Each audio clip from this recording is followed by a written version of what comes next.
Tere kõigile plaastrid peale ka kanali vaatajatele. Minu nimi on Kairit ja täna tahan teile rääkida LifeWave'i valguskleepsust, plaastrist nimega SP6.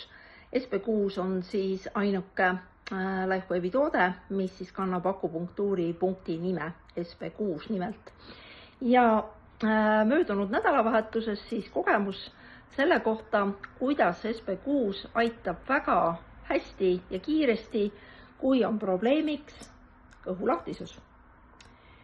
Siis tuleb panna see plaaster jala, vasaku jala, pahkluu siseküljele, 4 sõrme laius pahkluust ülevale poole. Seal on punkt, mis on enamasti tundlik ja panete plaastri siis sinna. Ja tegelikult toimib päris kiiresti. Minul läks aega minutit 5, kui niigi palju. Ja kõik oli korras.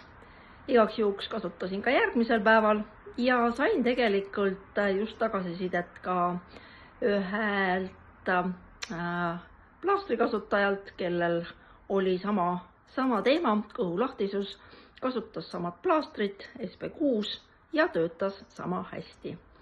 Nii et SP6, kui on probleemid seedimisega. Aitäh, kohtumiseni!